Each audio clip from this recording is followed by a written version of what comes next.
Vamos a hablar del tema de la misericordia. Para desarrollar este tema me inspiro en un libro famoso de Walter Casper que se titula La misericordia, clave del Evangelio y de la vida cristiana.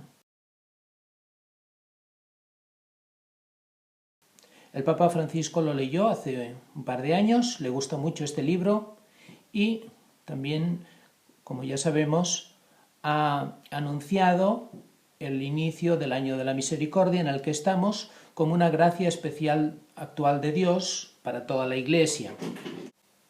Voy a ir recogiendo algunos elementos de inspiración. No voy a hacer un resumen del libro, más bien es conveniente poderlo leer, quien pueda, porque es un libro muy interesante y muy rico. Yo simplemente voy a coger algunos elementos para inspirarme y poder presentar el tema de hoy. Primero, hay que tener en cuenta que la misericordia es un tema actual, pero olvidado. En nuestra sociedad podemos decir que hay una gran crisis a muchos niveles: crisis económica, crisis antropológica, crisis de valores, crisis espiritual, y el mundo también está como lanzando un grito de auxilio, una demanda de auxilio que podríamos explicar como una demanda, un grito en demanda de misericordia. Toda la problemática de la sociedad actual, en el siglo XXI en el que estamos, plantea una serie de interrogantes complicados y a los que no es fácil dar una respuesta fácil. Entonces, se trata que también desde la experiencia cristiana podamos hacer una reflexión al respecto.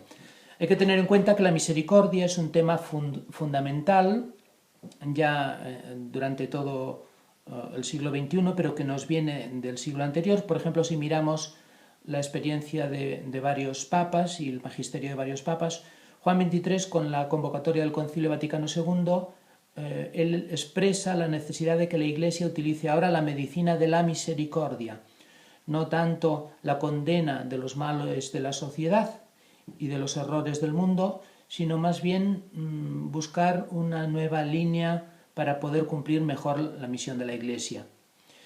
Esta medicina de la misericordia de la que hablaba Juan XXIII, podemos decir que de otra manera se convierte como el eje central del pontificado de Juan Pablo II.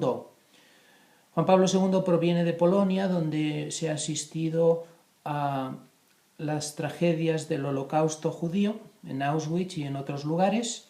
Él lo vivió de cerca y entonces experimentó también como este gran poder destructor del mal, ante el cual Juan Pablo II siente la necesidad de la invocación de la misericordia de Dios, y también él asiste y beatificará y canonizará a Faustina Kowalska, que tiene precisamente esta intuición. Juan Pablo II define la misericordia como el límite que Dios impone al mal. También el Papa Benedicto XVI va a usar el tema de la misericordia en sus dos grandes encíclicas, Deus Caritas Est y Caritas in Veritate. Tiene un papel importante, fundamental. A pesar de todo, podemos decir que se trata de un tema imperdonablemente olvidado dentro de la teología, dentro de la tradición, incluso podemos decir dentro de la cultura y de la sociedad actuales.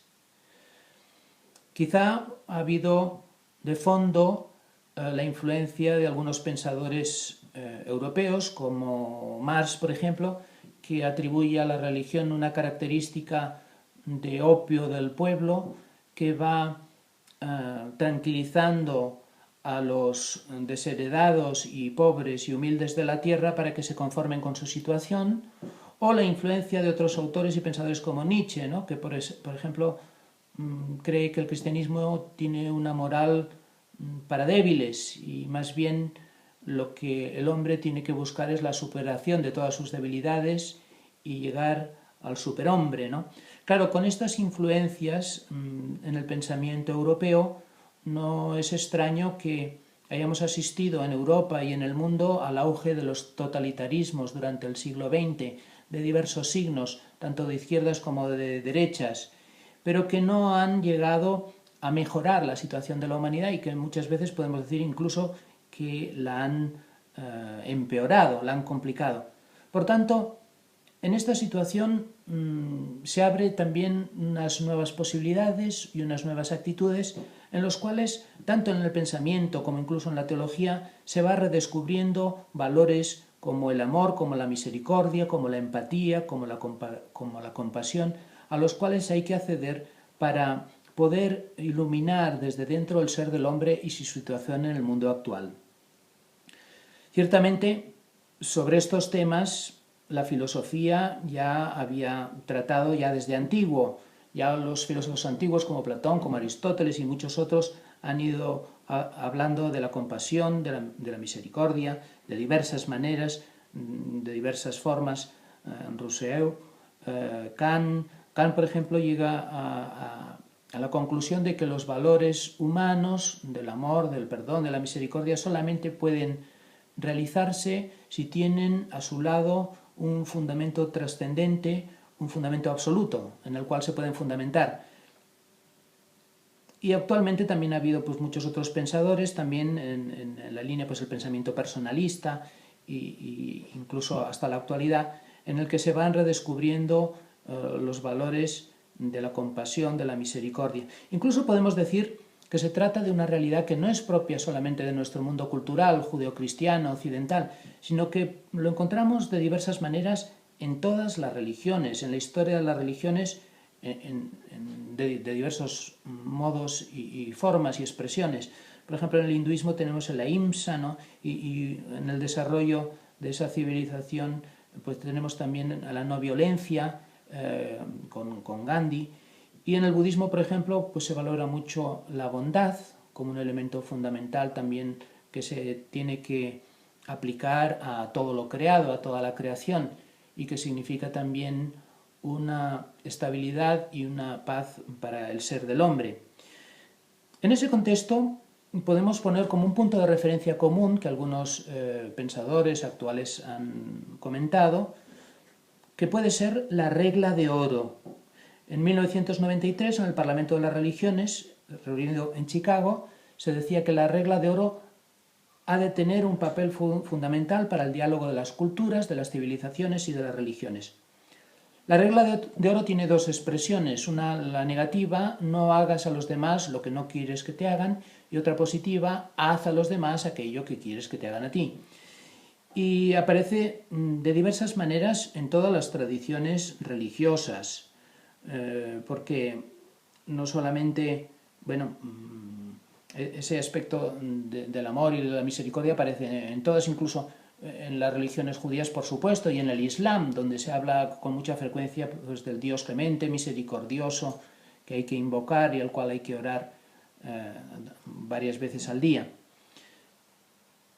Entonces, la regla de oro resulta un punto de encuentro fundamental para los hombres de todas las culturas y las religiones.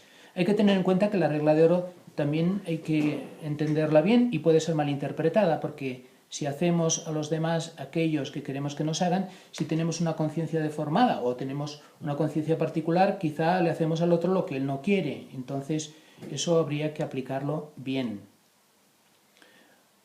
En la tradición cristiana, Jesús habla de hacer al otro lo que queremos que nos hagan en el contexto del amor. Entonces la cosa se sitúa en el contexto de la donación, de la generosidad.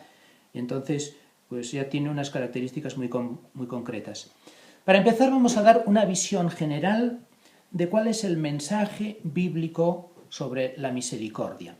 Vamos a empezar por el Antiguo Testamento, después veremos el Nuevo Testamento, las novedades, y después vamos a hacer una reflexión genérica sobre estos temas. En primer lugar, hay que decir que el mensaje del Antiguo Testamento normalmente se ha relacionado con el de un Dios justiciero, de la ley y de la norma y del castigo al infringir la norma. Pero esto no es del todo exacto, porque a lo largo de todo el Antiguo Testamento nos encontramos muchos elementos que nos vienen de la revelación de Dios que tienen unos matices distintos, ¿no? Se habla del rajamín, de un seno materno como en Dios, ¿no? O de la gesed, de un Dios misericordioso. que en el fondo no deja de ser sino un amor apasionado de Dios por el ser humano, una experiencia profunda que ciertamente busca la justicia y el cumplimiento de las normas divinas, pero que donde no se da la justicia y donde no se pueden cumplir las normas divinas, aparece un amor especial, particular de Dios que perdona, que reconstruye, que quiere rehacer el plan y la voluntad divina sobre la humanidad. Y eso lo vemos de maneras muy variadas a lo largo de toda la historia de salvación. Orígenes decía que toda la historia de la salvación es el amor herido de Dios que va a buscar al hombre. Y de muchas maneras lo encontramos. Ya, si empezamos ya en la creación, en el libro del Génesis, nos encontramos con Adán y Eva, que desobedecen a Dios, son expulsados del paraíso, pero Dios les hace unas vestiduras para salir del paraíso. Ya un signo de acogida, de misericordia. Después los hijos de Adán y Eva, Caín y Abel, Caín mata a Abel, y y Caín va a sufrir las consecuencias de ese crimen suyo, y por eso va a sufrir violencia. Pero Dios le hace un signo en la frente para protegerle, para que no sea asesinado. Y así podríamos continuar. Noé, Dios ha encontrado que toda la humanidad se ha desbordado en un ambiente de violencia e injusticia, quiere destruir la humanidad. Encuentra a un hombre justo y a él y a su familia, un nuevo hombre y una mujer con su familia y con todos los ejemplares de los animales de la creación. Es como querer rehacer la creación, como dar una nueva oportunidad a la humanidad. Lo volvemos a encontrar con Abraham. Era una sociedad de idolatría y Abraham tiene fe en el único Dios. Y entonces, a través de Abraham, todos los pueblos serán bendecidos. En la ocasión de Sodoma y Gomorra, los tres enviados de parte de Dios se dejan convencer por Abraham en el número de justos necesarios para salvar la ciudad. Van reduciendo el número. Se ve, por tanto, una actitud de acogedora, de misericordia, una actitud también que viene de Dios, que es distinta de la pura justicia. Después, más adelante, nos encontramos con Moisés. A Moisés escucha la voz de Dios: he oído el clamor de mi pueblo. Dios está atento a la voz, a las necesidades del pueblo, y envía a Moisés para la liberación. El éxodo y la liberación de Israel es la experiencia de Dios que tiene el pueblo de Israel. Por tanto, es un Dios que se va a revelar. Yo soy el que soy, pero también es un Dios que se revela. Yo soy clemente y misericordioso, rico en piedad. En esta experiencia histórica, Dios va reconociendo la presencia de Dios como aquel que viene en ayuda de su pueblo, que se mueve, movido su corazón, pone los medios para que el pueblo pueda ser liberado. Todo esto lo encontramos de una manera en todos los profetas. Hay el clamor por las injusticias sociales y por los sufrimientos de los pobres que llegan hasta Dios y que Dios se pone en su favor. Y encontramos de una manera particular en el profeta Oseas la experiencia del amor esponsal de Dios. En su propia vida, el profeta va a expresarnos, va a comunicarnos algo del ser de Dios. El profeta se tiene que unir a una prostituta, tiene hijos con ella, como signo de Dios que acoge incluso la infidelidad y la quiere con su amor apasionado transformar para poder reconducir al pueblo de Israel y poderle dar todo lo que él había pensado. En todo esto descubrimos cómo se trata de un amor profundo y que nos hace, en cierto modo, presente el misterio de Dios. Dios ciertamente quiere la justicia, pero cuando el hombre cae, cuando el hombre es infiel, cuando se aleja de la justicia, Dios, en cierto sentido, con su amor apasionado, está siempre dispuesto a concederle una segunda oportunidad, cuando encuentra los mínimos elementos necesarios en él. Por tanto, la misericordia divina es como una expresión del insondable y de la soberana alteridad de Dios. Dios es el totalmente otro, no responde a nuestros esquemas. Dios es amor, sí, pero no como nosotros nos lo imaginamos, de una manera mucho más apasionada, de una manera mucho más profunda. Así como, por ejemplo, Nietzsche decía que Dios no es un bonachón que es víctima de su bondad en su Hijo Jesucristo. Era tan bueno que al final lo mataron. Vemos que no se trata de eso, sino que es mucho más profundo. Hay un amor apasionado que es capaz de entregarse totalmente para buscar al hombre, para amar al hombre en profundidad. Entonces vemos que la misericordia de Dios, en cierto sentido, está muy unida a su fidelidad, a su fidelidad al hombre, y está muy unida a su santidad. Y la santidad de Dios no es como nos habíamos imaginado, una perfección todopoderosa que se aleja de las debilidades, de los pecados de los hombres, los condena y que queda, digamos, protegido en el ámbito de su perfección, lejos de la humanidad, sino que precisamente la omnipotencia y la perfección de Dios es su misericordia, es su donación, es su actitud de acercarse al hombre débil y frágil. Y eso ya no podemos olvidarlo dentro de la revelación de Dios. Por tanto, Dios tiene una justicia creadora que va más allá de la simple conexión de culpa y castigo, sino que va más allá y invita a una experiencia de confianza en la cual se va reconstruyendo todo aquello que quedaba destruido. Encontramos también otro elemento en el Antiguo Testamento que es un elemento muy claro, que es la solidaridad con los pobres. La opción de Dios por la vida y por los pobres. Son los pobres, los necesitados, los que buscan la ayuda de Dios y los que la encuentran. Y todo esto queda reflejado en un libro sintomático, significativo, que es muy importante, que es el libro de los Salmos.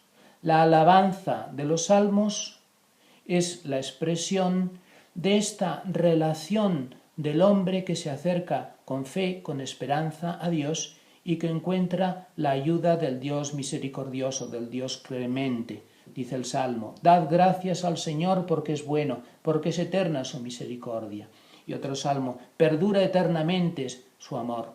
Y lo va repitiendo una y otra vez, como un signo de toda la mirada de Dios hacia la historia de la humanidad está impregnada de esta experiencia de la misericordia divina. Si pasamos entonces al Nuevo Testamento, vemos cómo Jesús recoge toda esta tradición que ya viene del Antiguo Testamento, del cuidado de los pobres, de la necesidad de atenderlos, de vivir y de convivir con ellos, y al mismo tiempo encontramos otra cosa, una cosa nueva. Esta novedad sería como la realización plena de esa misericordia ya que queda abierta a todos. Si empezamos por los evangelios de la infancia de Jesús, si cogemos los textos de Lucas, de Mateo, nos encontramos como una síntesis de la vida de Jesús. Los textos del Benedictus y del Magnificat son especialmente significativos, porque en ellos se ve como una conclusión de la historia de salvación y de la historia de Israel, en la cual se ve cómo Dios derriba del trono a los poderosos y enaltece a los humildes, y su misericordia perdura de generación en generación. Ese signo es el que los textos de la infancia de Jesús, que es una síntesis de todo el Evangelio, recogen como significado de la presencia y de la encarnación de Jesucristo. Jesús, ya desde el anuncio de la sinagoga de Nazaret, él mismo se presenta como el enviado que trae el año de gracia del Señor, que trae la liberación de los cautivos, la protección de los necesitados. En él se realiza la presencia de Dios que viene a traer su amor y su misericordia. Y eso lo encontramos también en sus gestos, en sus signos, en sus milagros, en sus curaciones. de pobres y de enfermos. Y lo encontramos también en su oración, cuando Jesús se dirige a Dios como Abba, como Padre, como Papá, como Papacito. Es el nombre cariñoso que expresa una relación personalísima con Dios, una relación entrañable, profunda, que después se comunica también a sus seguidores, a los cristianos, de algún modo. Cuando Jesús tiene que explicar el amor de Dios, lo hace con las parábolas del buen samaritano y del hijo pródigo. Y con estas parábolas se está expresando lo que Jesús vive en su experiencia humana y lo que él ha visto en el Padre, o sea, el amor del Padre. En el buen samaritano es especialmente provocador que haya un sacerdote y un levita que pasan al lado del necesitado y no le atienden. Y en cambio el samaritano, que era un hereje, que era una persona rechazada en Israel en aquella época, precisamente es el que actúa como debe. Es precisamente él el modelo, el ejemplo del amor y de la misericordia de Dios, y no los que oficialmente pertenecían al pueblo, incluso tenían la obligación de expresar esa presencia y esa riqueza de Dios. Por tanto, esta parábola, y después la otra, la parábola del hijo pródigo, es especialmente significativa. Dios acoge al hijo que había destrozado sus bienes y que había perdido su vida con una vida disoluta, y sin embargo el padre no mira eso, no mira sus pecados, tampoco mira el motivo por el cual incluso viene el hijo, porque tiene hambre, no viene porque se haya convertido, sino que viene y le acoge con un amor de misericordia. Nos está expresando cuál es la naturaleza del amor de Dios. Es un amor que acoge infinitamente, evidentemente para reconstruir a la persona y para que la persona pueda ser lo que es. Pero es un amor que tiene un plus de misericordia y que rehace la identidad del otro. Es evidente que no se trata de una acogida en la cual, digamos, queda ya superada la justicia, ya no es necesidad la justicia y los hechos ya no tienen valoración. No, no se trata de esto. Nos está comunicando cómo es el amor de Dios.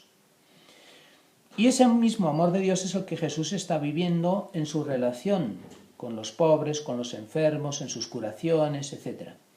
Y la experiencia de Jesús la podemos definir como, tal y como la expresa en la Última Cena, como una entrega total por muchos, por todos, y en la cual Él se pone como donación en lugar del hombre para poderle comunicar el amor del Padre.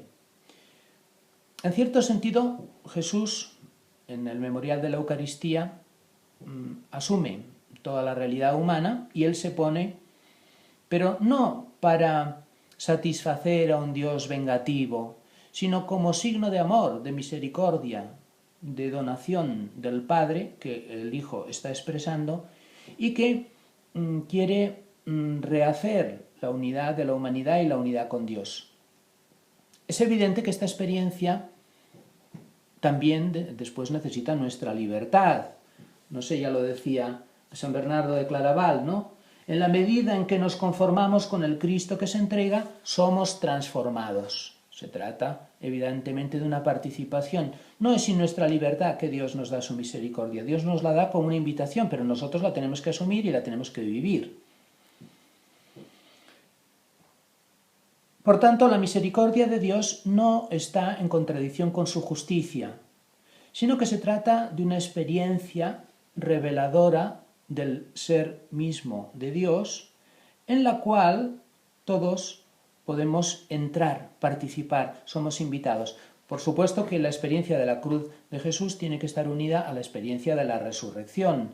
La justicia no es castigadora, sino que es compasiva y recreadora. En la experiencia pascual se revela el amor de Dios que, asumiendo la debilidad, la fragilidad, la muerte, la transforma desde dentro. Cuando Dios ha asumido toda nuestra realidad, incluso ha asumido nuestra caducidad y vive la experiencia de la muerte ya no puede retener a Dios. Y aquí se revela de una manera mayor el amor de Dios, que supera las posibilidades humanas. Por tanto, en todo esto vamos a hacer como un poco una reflexión más global. Se va descubriendo cómo la misericordia es el principal atributo de Dios. Hay que distinguir el Dios de los filósofos, que es un Dios de reflexión, que es un Dios, podemos decir, que está en su perfección, y, como ya muy bien señalaba Pascal, el Dios de la vida, el Dios cristiano, es un Dios con el que nos encontramos en la vida real, en la vida práctica. Entonces, en esta experiencia de misericordia hay como una profunda revelación del ser mismo de Dios, de lo más profundo que hay en Dios. En este sentido podemos decir que la misericordia entronca, se une a la doctrina de la Trinidad, que es una clave que ahora está revalorizada, ¿no? Sabemos por el Evangelio, en la primera carta de Juan 4:8, que Dios es amor y que Dios es la unidad de tres personas, el Padre, el Hijo y el Espíritu Santo. Este amor y esta unidad respeta la alteridad, deja al otro un espacio para que el otro sea el mismo. No es una unidad que homogeneiza todo, que lo iguala todo, sino que permite al otro ser. Entonces, podemos intuir cómo la vida misma de la Trinidad es misericordia. Y esto es lo que Jesús, al hacerse hombre, ha traído en medio de la humanidad. La misericordia de Dios, la donación total del Padre al Hijo, la obediencia plena del Hijo al Padre, ese amor tan intenso, tan profundo que constituye una tercera persona, el Espíritu Santo, esa realidad dinámica intratrinitaria es una experiencia que nosotros conocemos a través de la historia de salvación y de la revelación de Dios.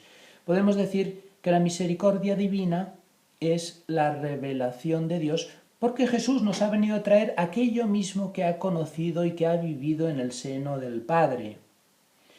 Y toda la historia de salvación está entonces iluminada por el signo de la misericordia.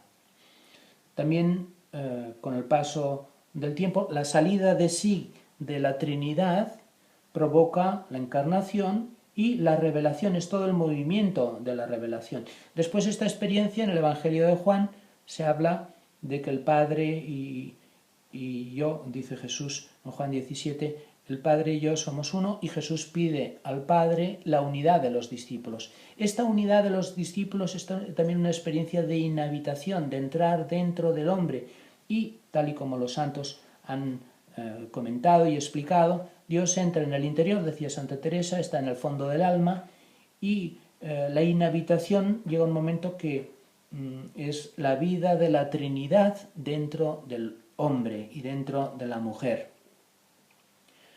Entonces, esta experiencia que brota del seno de la Trinidad y que se revela en la historia de salvación es la misericordia divina.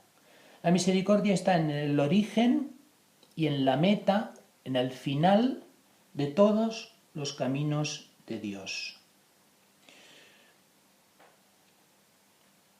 Aunque podemos decir que en la historia de la Iglesia este tema ha quedado un poco oscurecido, porque, por ejemplo, se ha hablado y se ha fomentado más una reflexión sobre el tema de la predestinación, quizá un poco influida por San Agustín, en la cual al final se llegaba a una conclusión y como a una concepción un poco juridicista de una justicia castigadora.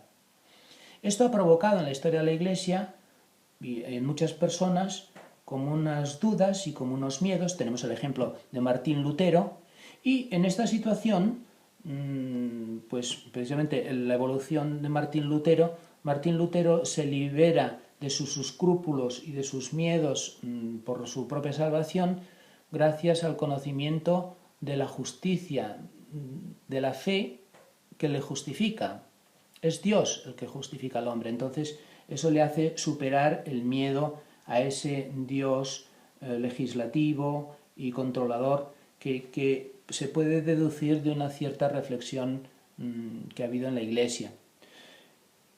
Pero ya decimos que se trata de una experiencia que no es auténticamente cristiana y católica, porque ese aspecto es parcial y deformador.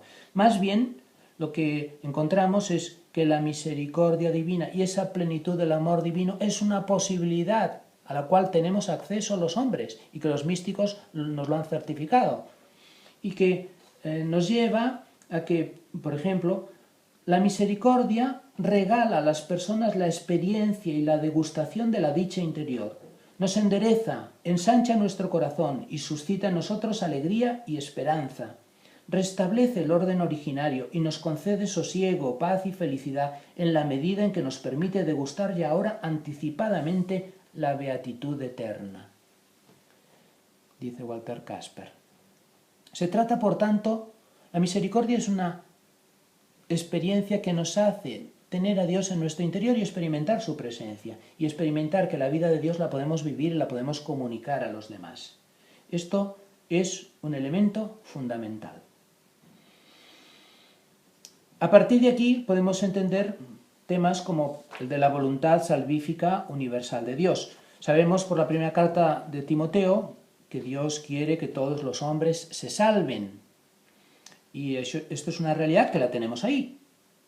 Pero también, si leemos en los evangelios la parábola del juicio, Jesús al final habla de la condenación y del fuego eterno.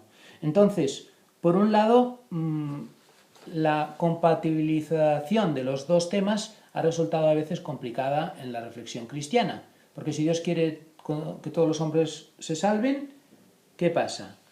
¿Se salvan o no se salvan? Y si Dios lo quiere, se deben salvar. En cambio, también Dios anuncia la posibilidad de un fuego eterno y de una condenación, como una posibilidad real. Todo eso nos hace descubrir que, por un lado, los textos que hablan del juicio y de la condenación son una advertencia firme a las personas para que tomemos con mucha responsabilidad nuestra propia vida y no considerar que el amor o la misericordia de Dios son como una gran manga ancha donde todo cabe y todo entra y donde no nos exige ni reclama nada de nuestra propia participación. No, Dios valora profundamente al hombre y su dignidad y precisamente por eso valora profundamente su libertad. Y Él nos ofrece, nos invita, nos regala su salvación, pero reclama también que participemos responsablemente en ella, que nos pongamos en movimiento, que esa misericordia que Dios nos regala también la vivamos y la comuniquemos nosotros. La experiencia de la misericordia ciertamente ha estado como bastante olvidada, difuminada y oscurecida en nuestra tradición. Hay algunas devociones, como por ejemplo la devoción al Sagrado Corazón de Jesús, que es también un intento de devolver a la vida cristiana esta experiencia de la misericordia divina. Aunque haya podido haber algunas deformaciones, pero también ciertamente podemos decir que el Sagrado Corazón de Jesús nos lleva a entrar en los sentimientos de la humanidad de Cristo, en su experiencia humana, en su amor misericordioso hacia todos nosotros. Y entonces también se puede muy bien recuperar el valor importante y profundo de esta devoción como revelación de la misericordia divina. En último término, en el tema de la salvación, sabemos que Dios quiere que todos los hombres que salven, pero al mismo tiempo que es posible la condenación. Y en ese camino también la doctrina del purgatorio tiene un papel importante. No sé, Edith Stein hablaba incluso de la insuperable astucia del misericordioso amor que Dios siente por toda persona. Parece incluso que Dios se intuye que puede haber una salvación universal, pero nunca tendremos la seguridad de que esto es así. Por tanto, es necesario que apliquemos nuestra propia libertad a entrar y a vivir en la misericordia de Dios, a recibirla y a también regalarla, a vivirla con los demás. Y la doctrina del purgatorio es como una doctrina también complementaria, ¿no? El purgatorio sería aquel lugar donde, ante la misericordia de Dios, somos purificados de todo aquello que no es el amor y la misericordia de Dios que estamos contemplando, para poder unirnos a ella eternamente. Entonces también haría un papel con una función dentro de esta doctrina de la voluntad de salvación de Dios. Por otro lado, sabemos que Dios en su misericordia ya no es ese Dios lejano de los filósofos que está protegido en su propia perfección y con gran lejanía de la humanidad, sino que Dios sufre con los que sufren, comparte con la humanidad sus penalidades y su historia, precisamente por ese profundo amor y respeto que tiene a la libertad del hombre. Se trata de una concepción sorprendente que puede incluso ser como acusada de absurda si la miramos desde un razonamiento puramente humano, pero precisamente la omnipotencia y el poder de Dios hace que pueda participar de esta manera de la realidad humana y querer comunicarnos su amor a través de su solidaridad y su unión con nosotros. Hay un elemento que siempre ha provocado las dudas y los juicios sobre la misericordia de Dios, y ha sido el tema del sufrimiento de los inocentes y de las injusticias del mundo. ¿Por qué, si existe el mal en el mundo, cómo es posible creer que Dios es bondadoso, que Dios es misericordioso? Eso sería como el dilema, ¿no? Si Dios es omnipotente, pues resulta que no es bondadoso, porque solucionaría los problemas. Y si Dios es bondadoso, pues no es omnipotente, porque si no solucionaría los problemas. Claro, hay que tener una visión distinta, que respete el misterio de Dios. A Dios no lo podemos hacer según nuestro criterio y nuestra mentalidad, sino que más bien por una experiencia de participación podemos ir descubriendo lo que Él es a través de lo que Él nos revela. Entonces, para nosotros, Dios nos comunica su amor en una experiencia de libertad. Ya desde antiguo, ya desde el libro de Job, se había puesto en crisis la idea tradicional de que Dios premia a los justos y castiga a los malos. Como una ley absoluta universal, Job, que era justo, resulta que sufre unas grandes injusticias. Al final del libro de Job se da la respuesta. Dios reivindica o defiende el misterio de su propia esencia. Dios es impenetrable y lejano para nosotros. No lo podemos intentar encuadrar en nuestros esquemas. El mismo Jesús pasa la experiencia del abandono de Job en la cruz. Dios mío, ¿por qué me has abandonado?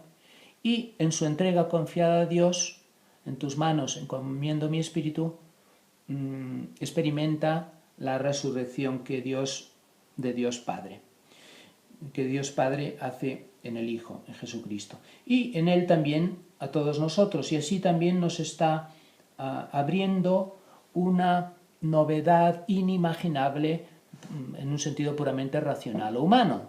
Por tanto, Dios tiene sus caminos y nosotros tenemos que hacer el nuestro, que es un camino personal de fe como el camino de Emaús, pasar de la incredulidad a la credulidad, experimentar el sufrimiento, la injusticia y descubrir la experiencia de la misericordia de Dios como superación y culminación que da sentido a todas las cosas.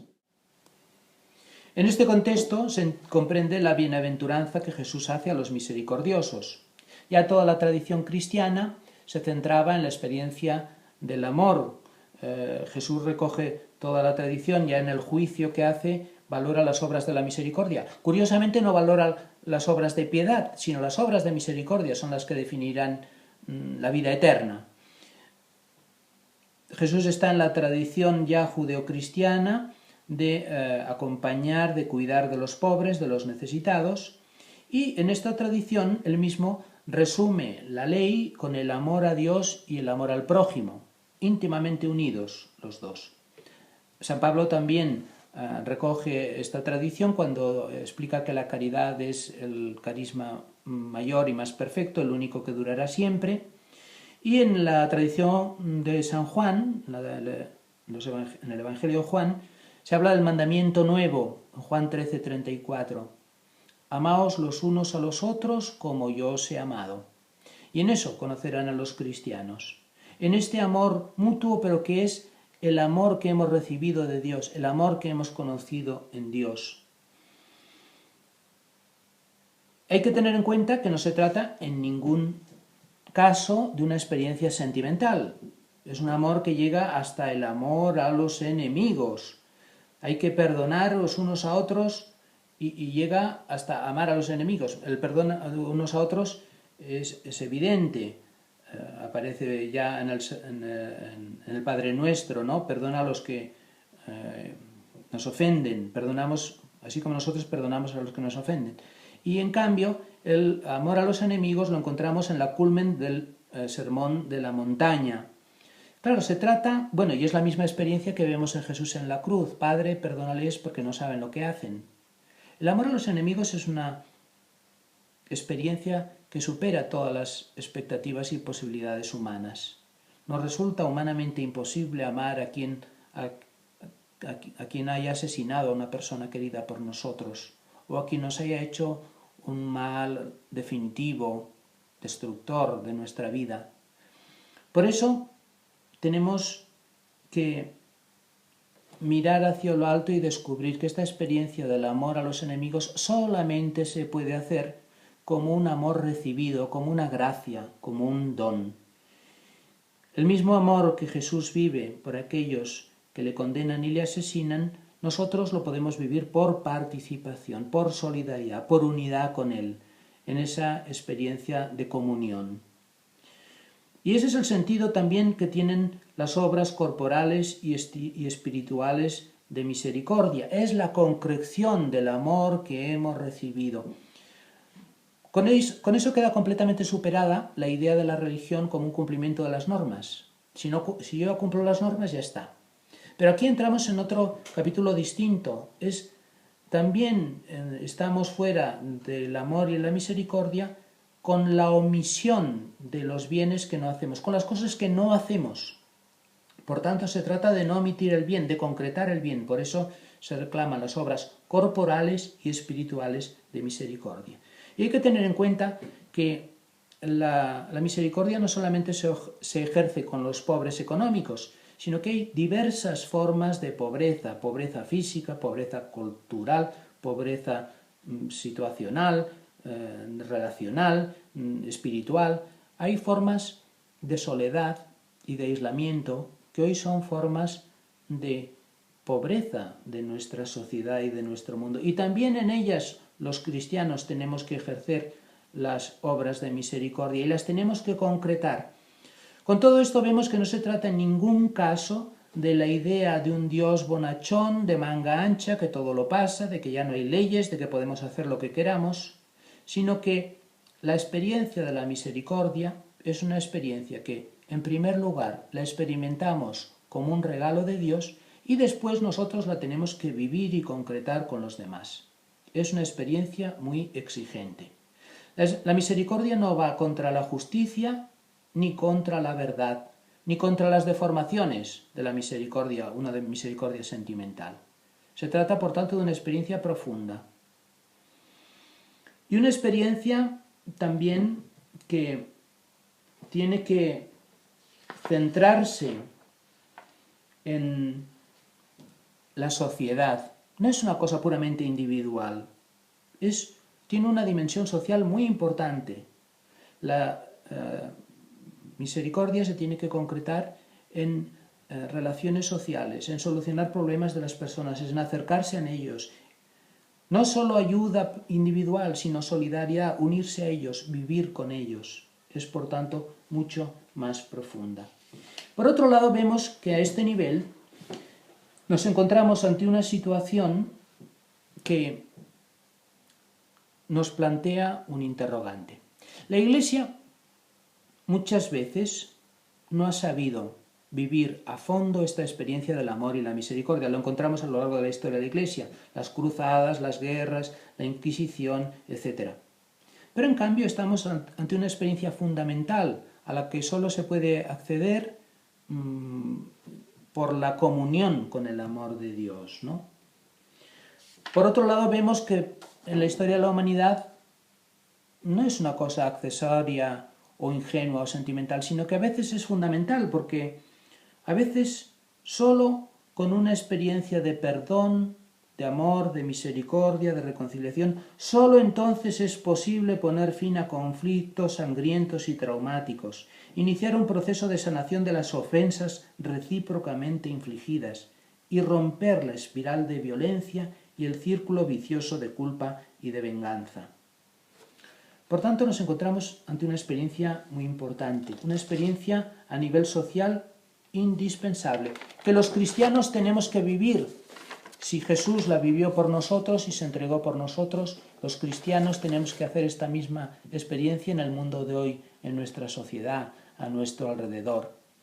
La Iglesia está sujeta a la medida de la misericordia. La Iglesia tiene que vivir ella misma esta experiencia de una manera profunda, de una manera radical.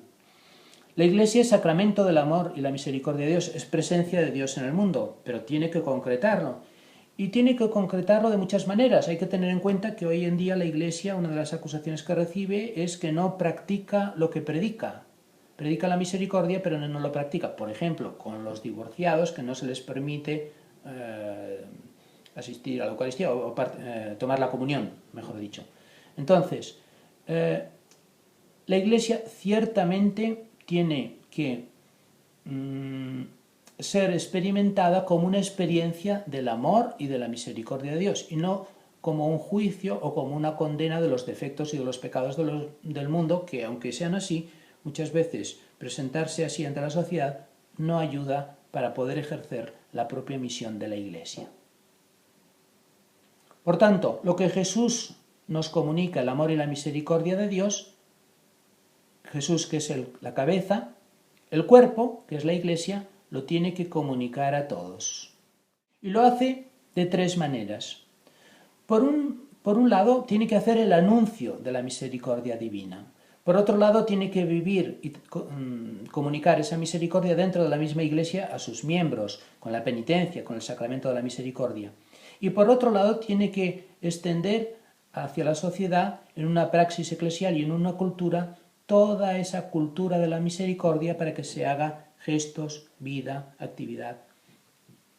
El anuncio de la misericordia divina ha de ser hoy de una manera clara y con con el nuevo estilo que predicaba Juan 23, usando las armas de la misericordia. Esta es la manera para llevar al mundo de hoy la doctrina cristiana. Por tanto, hay que anunciar el amor y la misericordia de Dios, hay que narrar la historia de Dios que viene en ayuda de las personas, de su pueblo, de las personas reales, y que con su amor perdona, redime, acoge y realiza la vida de las personas de una manera distinta. Y la nueva evangelización tiene que ir por ahí, descubrir el mensaje de siempre para que lo entiendan las personas de hoy, en su cultura, en su realidad, en su situación, que reciban este mensaje, y más bien que la Iglesia no parezca una institución anacrónica y lejana de las inquietudes y de las problemáticas de los hombres y de las mujeres de hoy. El anuncio de la misericordia divina, primero. Segundo, la penitencia, sacramento de la reconciliación. Todos los sacramentos son expresión del amor y de la misericordia divina. La penitencia ha de tener un papel especial, particularmente de acercamiento a las personas y para ofrecer la esperanza de un nuevo comienzo. Es evidente que el sacramento de la penitencia sufre una gran crisis en nuestra sociedad porque muchas veces no es contemplado como un regalo, como un don. Quizá hay personas que han tenido experiencias traumáticas en la confesión y es evidente que, por otro lado, a nivel de la sociedad falta mucha conciencia de pecado y hay una ingenua conciencia de bondad que nos impide reconocer el significado del pecado y el significado del sacramento de la penitencia.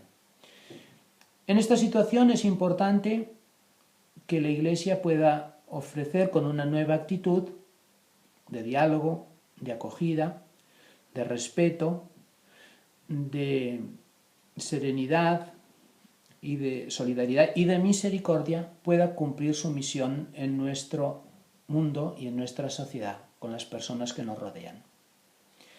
Y después que también, no solamente la confesión y la penitencia, sino que toda la praxis eclesial tiene que expresar esta realidad de la misericordia de Dios. Hoy si miramos, por ejemplo, algunos de los criterios que se usan para hacer santos, y cogemos, por ejemplo, la figura de San Agustín, si miramos la vida pasada, la vida antigua de San Agustín, pues con los criterios actuales no podría ni tan siquiera llegar a ser acólito de la Iglesia. Y en cambio, Agustín ha sido uno de los grandes santos obispos de la Iglesia. Todas las formas, las estructuras, toda la realidad de la Iglesia tiene que mostrar el signo de la misericordia en la cual se puede ir realizando la historia de salvación. Porque si no, la Iglesia no cumple su misión. Incluso el derecho canónico tiene que ser expresión de la misericordia de Dios. No se trata en ningún caso de vender la gracia más barata o de rebajar el listón del Evangelio, ¿no? Tanto hoy como en la Iglesia primitiva también había expulsiones, pero eso no quita para que todo el mensaje y toda la práctica y toda la vida de la Iglesia tenga el signo de la misericordia en la cual las personas pueden encontrar un camino de conversión, un camino de reencuentro con Dios y un camino de pacificación interior. Por tanto, para una cultura de la misericordia, hoy nos encontramos con una sociedad del bienestar en la cual ha habido pues, una serie de influencias pues, el pensamiento marxista que procuraba la mejora de las condiciones sociales. Después, con la caída del pensamiento marxista, ha quedado el capitalismo como triunfador de la sociedad, pero que en cambio no sabe solucionar todos los problemas de las personas individuales y de las sociedades y de las culturas.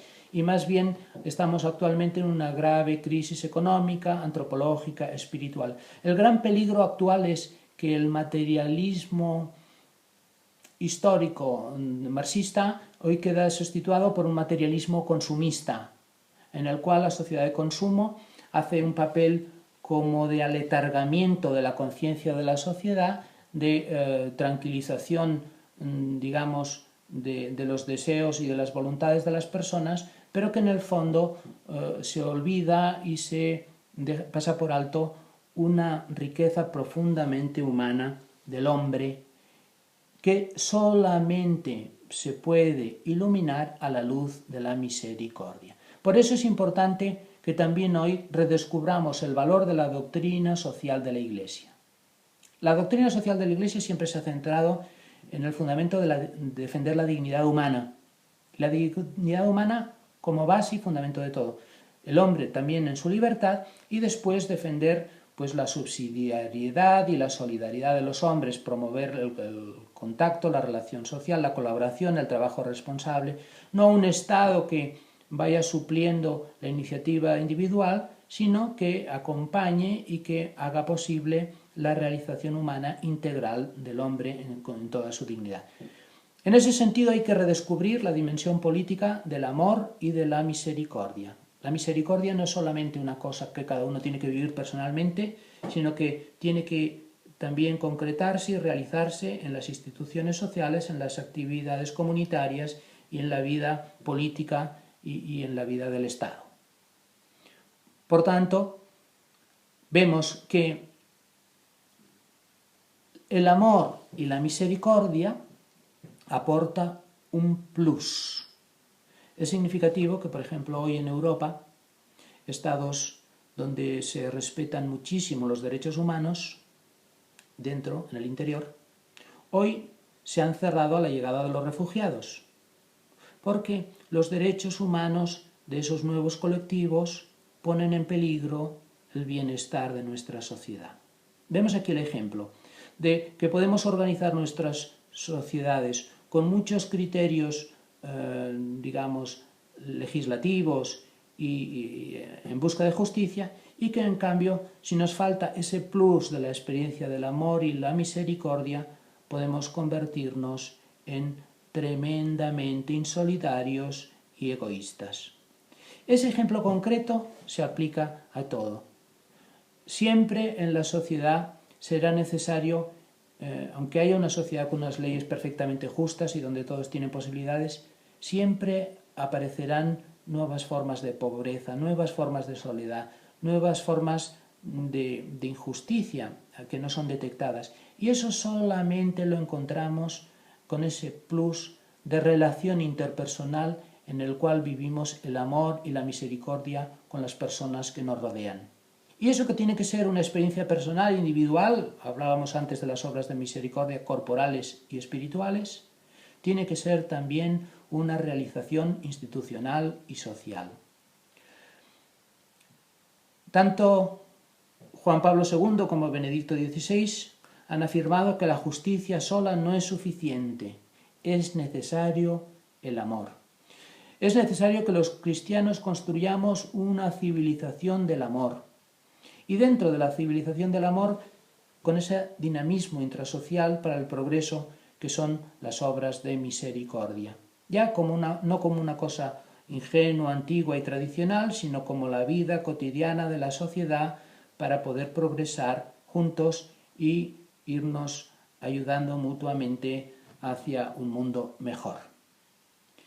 Por último, hay que tener en cuenta que la misericordia es como un plus que nos abre a lo trascendente.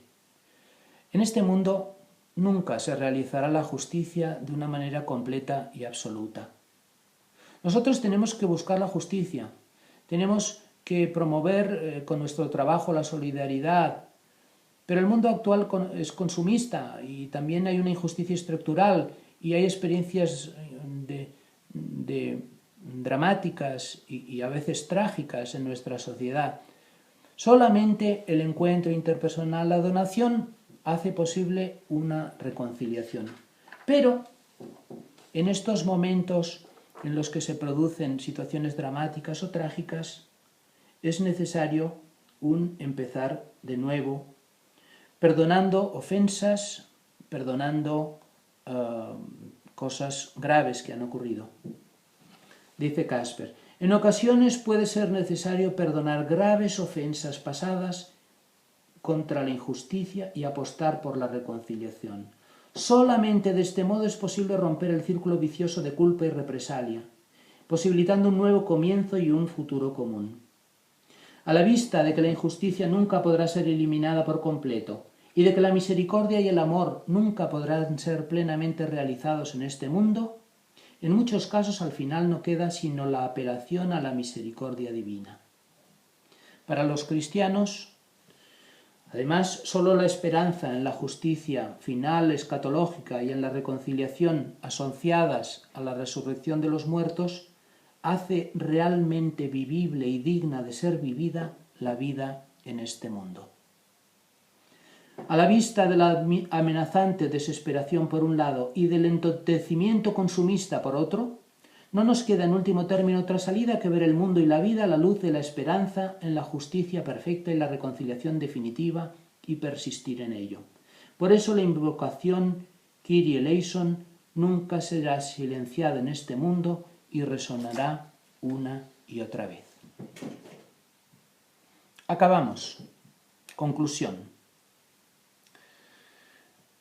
La experiencia de la misericordia es una experiencia fundamental para nosotros los cristianos y para el mundo de hoy.